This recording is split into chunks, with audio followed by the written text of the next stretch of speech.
Good morning to all of you. सुबह के 7 बज चुके हैं और अब हम लोग पढ़ने वाले हैं करेंट अफेयर्स। 30 मई 2020 के मोस्ट इम्पॉर्टेंट करेंट अफेयर्स पढ़ेंगे फ्रेंड्स। और एक बात मैं आपको ये भी बता दूं कि अब मैं करेंट अफेयर्स का पीडीएफ भी आपके साथ शेयर करने लगा हूं। ओके, होता क्या है कि देखिए रात तक आपको अपडेट हो जाते हैं सारे पीडीएफ्स। बहुत सारे स्टूडेंट्स का कंप्लेन रहता है मुझसे कि सर पीडीएफ नहीं है, पीडीएफ नहीं है। बात सीधा सीधी है कि या तो मैं टेलीग्राम पर शेयर कर ही देता हूं, और अगर मैं टेलीग्राम पर शेयर नहीं किया तो आप जब वीडियोस को बाद में जाकर रीचेक करेंगे तो नीचे आपको डिस्क्रिप्शन बॉक्स में दिख जाएगा। और रात तक आप मान के चलिए कि सारा मैं आपको पीडीएफ दे दूंगा वहाँ डिस्क्रिप्शन बॉक्स में। ठीक है फ्रेंड्स, तो बस आप वहाँ पर चेक करते रहिएगा। तो जैसा कि कल मैंने आपसे क्वेश्चन ऑफ द डे में एक क्वेश्चन पूछा था कि कंज्यूमर प्रोटेक्शन एक्ट, जिसको कॉर्पा भी बोला जाता है शॉर्ट फॉर्म में, ये इम्प्लीमेंटेड कब हुआ था, ये आपके सामने क्वेश्चन था। और इसका करेक्ट आंसर होता है 1986। और आज के हमारे लकी जो विनर हैं जिनका कमेंट मैंने सेलेक्ट किया है, उनका नाम है नीतीश कुमार शुभम शर्मा जी। और मैं शुभम शर्मा जी को ये भी बोलना चाहता हूँ कि उनका इतना अच्छा कमेंट देखकर सच में मन खुश हो जाता है। बहुत अच्छे दिल से लगता है कि वो मुझे कमेंट करते हैं, बहुत अच्छा लगता है। मिक्की नेहा ने कमेंट किया था, अमन सक्सेना, तुषार सिंह, पारुल, शिवानी, सुरभि, चाम, अजय टेक्निकल, श्रीकांत, आकांक्षा, जीत, अर्जुन, बबीता, अंकित। ठीक है, इतने सारे लोगों का आंसर करेक्ट था। हालांकि दिए तो आंसर बहुत लोग हैं। अब चलिए हम लोग आज का पहला क्वेश्चन देखते हैं क्या है हमारे करंट अफेयर्स का। पहला क्वेश्चन आपके स्क्रीन पर है कि हाल ही में बढ़ते कोरोना संक्रमण की वजह से किस राज्य ने सभी निजी अस्पतालों को अपने अधिकार में ले लिया है। आप भी जानते हैं कि अब धीरे धीरे जो नंबर ऑफ, अगर मैं एट प्रेजेंट की बात करूं, 1,80,000 के ऊपर जा चुका है ये कोरोना वाला केस। ठीक है फ्रेंड्स, भारत में। तो अभी क्या है कि उस राज्य में बहुत ज़्यादा मतलब कि कोरोना का संक्रमण बढ़ चुका है। इसकी वजह से क्या है कि गवर्नमेंट ने वहाँ पे क्या किया है कि जितने भी अस्पताल हैं उनको अपने अधिकार में ले लिया है। और यहाँ पर करेक्ट आंसर क्या हो जाएगा आपका, महाराष्ट्र। आप भी जानते हैं कि भारत में 40-50% तो केवल महाराष्ट्र में ही है, समझ रहे हैं। 40% तो डेफिनेटली है महाराष्ट्र में। इसीलिए ये चीज़ देखते हुए कि अस्पतालों को अब जो है, जो भी निजी अस्पताल हैं उसको गवर्नमेंट ने अपने अंदर अंडरटेक कर लिया है, वहाँ के राज्य सरकार ने। नेक्स्ट क्वेश्चन आपके स्क्रीन पर है। अब देखिए ये क्वेश्चन नहीं है, एक्चुअली आपके साथ यहाँ पर शेयर करना था। ADB, Asian development bank, Asian development bank ने इंडिया को जो है यूएस 177 मिलियन लोन जो है डील साइन कर दिया है अपग्रेड करने के लिए महाराष्ट्र के रोड्स को। क्वेश्चन आपके एग्जाम में कैसे आ सकता है कि महाराष्ट्र को किस बैंक ने 177 मिलियन लोन जो है यूएस डॉलर लोन प्रोवाइड किया है, तो एडीबी आपका हो जाएगा, एशियन डेवलपमेंट बैंक इसका करेक्ट हो जाएगा। या ये पूछ सकता है कि एडीबी ने महाराष्ट्र को अपग्रेड रोड करने के लिए कितना लोन प्रोवाइड किया है, तो डॉलर 177 मिलियन आपका करेक्ट आंसर हो जाएगा। अब एशियन डेवलपमेंट है, तो एशियन डेवलपमेंट बैंक का हेड क्वार्टर्स कहाँ है, तो फिलीपींस में है।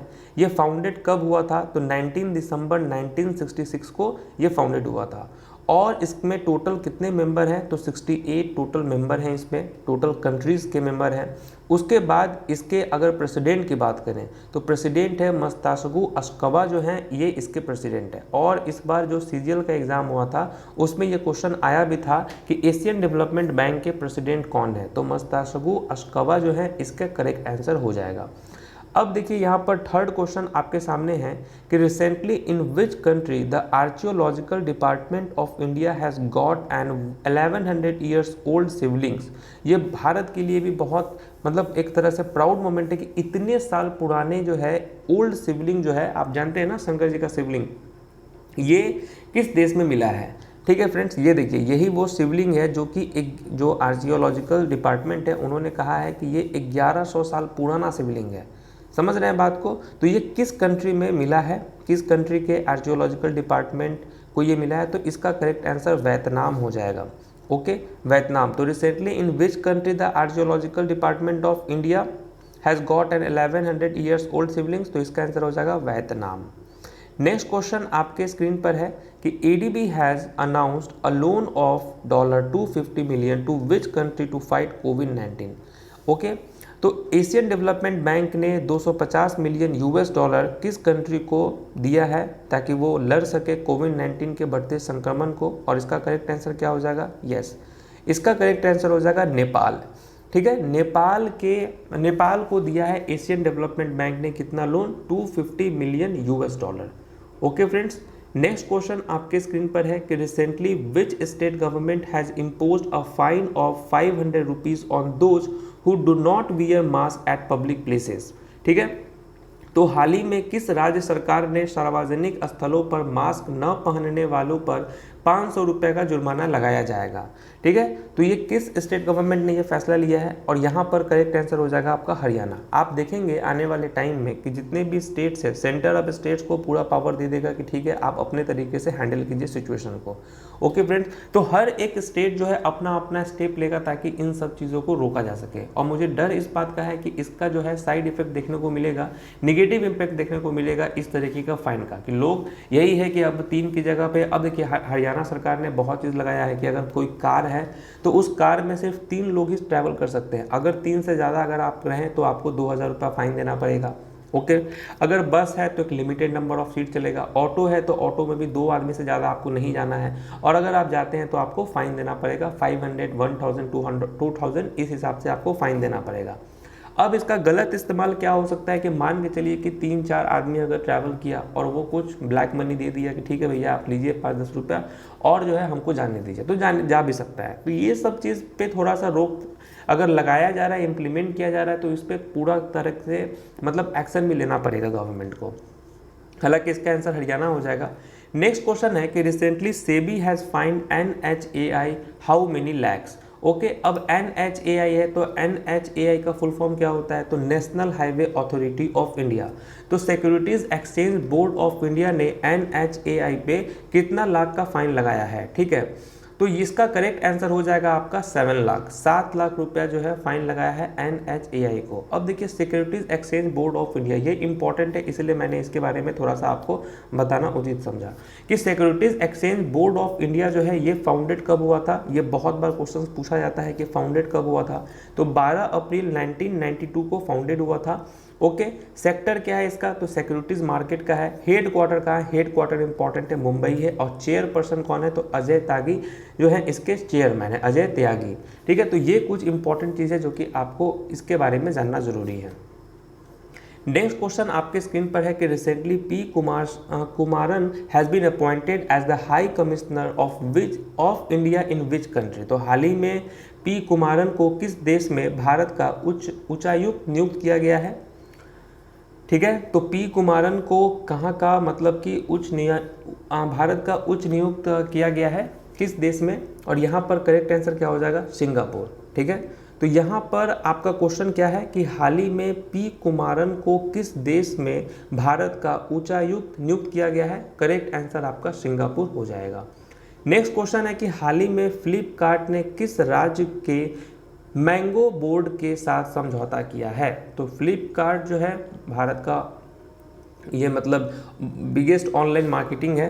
ठीक है, तो यहाँ पर क्या है कि फ्लिपकार्ट ने साइन किया है एग्रीमेंट विथ मैंगो बोर्ड के साथ, किस स्टेट में, ठीक है, ऑफ विच स्टेट, और यहाँ पर करेक्ट आंसर क्या हो जाएगा आपका, ये जल्दी से आप कमेंट करके बताइए कि recently Flipkart has signed an agreement with the mango board of states of which states, और करेक्ट आंसर क्या हो जाएगा, यस, कर्नाटक आपका राइट आंसर है।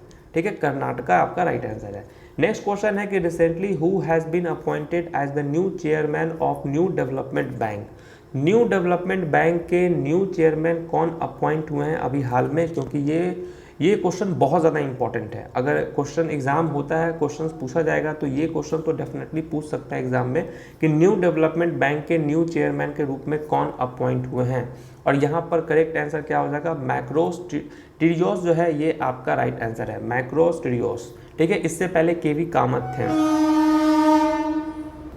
अब यहाँ पर नेक्स्ट क्वेश्चन क्या है आपके सामने कि हाल ही में ओला इलेक्ट्रिक ने कब तक अपना इलेक्ट्रिक स्कूटर लॉन्च करने की घोषणा की है। तो how long has Ola electric recently announce to launch its own electric scooter. Ola आपको भी पता है, कभी भी आपको कहीं जाना होता है, बस आप एक बार वहाँ पे डायल कीजिए, बुक कीजिए, आपके पास गाड़ी आ जाएगा। तो ओला ने अपना इलेक्ट्रिक जो है एक तरह से स्कूटर जो है रिसेंटली मतलब अनाउंस किया है कि कब तक वो लॉन्च करेगा। और इसका करेक्ट आंसर क्या हो जाएगा, 2021 तक ओला का अपना एस्टिमेशन है कि वो जो है इलेक्ट्रिक स्कूटर लॉन्च कर देगा। ठीक है फ्रेंड्स, नेक्स्ट क्वेश्चन आपके स्क्रीन पर है कि who has recently become the new CMD of the oriental insurance company. तो ओरिएंटल इंश्योरेंस कंपनी के न्यू CMD के रूप में कौन नियुक्त हुए हैं, क्या हो जाएगा आंसर इसका। तो ओरिएंटल इंश्योरेंस कंपनी के रूप में कौन बने हैं, ओरिएंटल इंश्योरेंस कंपनी के न्यू CMD के रूप में कौन नियुक्त हुए हैं, तो SN राजेश्वरी जो है आपका करेक्ट आंसर है, SN Rajeshwari. Very good. Next question आपके स्क्रीन पर है कि हाल ही में किसने मानव रहित ड्रोन हेलीकॉप्टर का सफलतापूर्वक परीक्षण किया है। तो who has successfully tested unmanned drone helicopter has recently. Okay, तो किसने लॉन्च किया है ये चीज़, अनमैन्ड ड्रोन हेलीकॉप्टर, और इसका करेक्ट आंसर हो जाएगा चाइना। ठीक है, China is the right answer. अब देखिए यहाँ पर कि इस लॉकडाउन का सबसे ज़्यादा बेनिफिट अगर किसी को हुआ है तो वो किसको हुआ है, आप इस क्वेश्चन से देखकर समझ जाएंगे कि who became the third richest person in the world. Third richest person, समझ रहे हैं, थर्ड रिचेस्ट पर्सन, और इसका करेक्ट आंसर क्या हो जाएगा, मार्क जुकरबर्ग। ठीक है, mark Zuckerberg is the right answer. और आप समझिए कि देखिए यही होता है कि कब किसका किस्मत कैसे चमक जाएगा ये कोई नहीं जानता है। आप समझिए कि मार्क जुकरबर्ग का यानी कि फेसबुक का, ठीक है, जो ये मार्क जुकरबर्ग फेसबुक के CEO जो हैं, तो आप समझिए कि लॉकडाउन से पहले यानी कि मार्च तक में जो है इनका जो है टोटल अगर बात करें नेटवर्थ की, तो वो था आपको 54.7 बिलियन, 54.7। एंड आफ्टर लॉकडाउन 3 महीना के अंदर में $30 बिलियन इन्होंने ऐड कर लिया। Can you believe this, $30 billion. सारे ऑनलाइन मार्केटिंग तो बंद थे, लेकिन यहाँ फेसबुक तो चल रहा था, लोग बैठे हुए थे। और कैन यू बिलीव दिस कि यहाँ पे 3 महीना के अंदर में $30 बिलियन इन्होंने ऐड कर अभी इनका नेट वर्थ है 87 point something billion US$। Okay, और अगर अभी प्रेजेंट टाइम पे बात करें कि अगर सबसे रिचेस्ट पर्सन कौन है, तो वो तो आपको भी पता है, जेफ बेजोस जो है अमेजोन के मालिक, तो वही जेफ बेजोस है, वो तो नंबर 1 पे है। सेकंड पे आपका बिल गेट्स है। तो यही सब है। तो अभी ऑनलाइन का बहुत तगड़े लेवल पे अभी बिजनेस हो रहा है, देख ही रहे हैं। चलिए नेक्स्ट क्वेश्चन आपके स्क्रीन पर है कि वर्ल्ड डाइजेस्टिव हेल्थ डे ये कब ऑब्जर्व होता है, वर्ल्ड डाइजेस्टिव हेल्थ डे, और इसका करेक्ट आंसर क्या हो जाएगा। तो वर्ल्ड डाइजेस्टिव हेल्थ डे जो है ये हर साल ऑब्जर्व होता है 29 मई को, 29 मई को होता है। Every year the world digestive health day is observe on 29 मई। और इस बार के अगर हम थीम की बात करें, the theme of world digestive health day का 2020 का, तो वो था आपको अ ग्लोबल पर्सपेक्टिव जो है ये आपका था। ठीक है, नेक्स्ट क्वेश्चन आपके स्क्रीन पर है कि यूनाइटेड नेशंस स्पेस कीपर्स ये कब हर साल होता है ऑब्जर्व। ठीक है, तो ये कब होता है, United international day of United nation space keepers is observe annually on, और ये भी जो है 29 मई को ही ऑब्जर्व होता है हर साल। ठीक है, 29 मई को। तो याद कर लीजिए आप कि वर्ल्ड डाइजेस्टिव हेल्थ डे 29 मई, और आपका international day of United nation space keeper ये भी आपको 29 मई को ही होता है। वर्ल्ड हंगर डे हर साल कब ऑब्जर्व होता है, तो वर्ल्ड हंगर डे है ये होता है 28 मई को। ठीक है, 3 इंपॉर्टेंट डेट्स थे। ओके, चलिए आज के लिए आपके लिए क्वेश्चन ऑफ द डे में बहुत ही अच्छे लेवल का क्वेश्चन पूछा है, और डेफिनेटली इसका आंसर आप लोग दीजिएगा। सबका नाम कल मैं तो डेफिनेटली लेने वाला हूँ, चाहे जितना लोग भी हो जाए। ठीक है, क्योंकि ये बहुत अच्छा क्वेश्चन है कि which one is the largest cell in WBC, which one is the largest cell in white blood corpuscles, और इसका 4 ऑप्शन है। क्या होगा करेक्ट आंसर ये कमेंट करके आप बताना आपको। ठीक है फ्रेंड्स, तो मिलते हैं आपसे 9 बजे के सेशन में, जहां पर वोकैबुलरी हम लोग पढ़ेंगे। तब तक के लिए ऑल द बेस्ट गाइस, और आप जितने लोग भी आए हैं, मैं क्या बोलूँ, थैंक यू सो मच।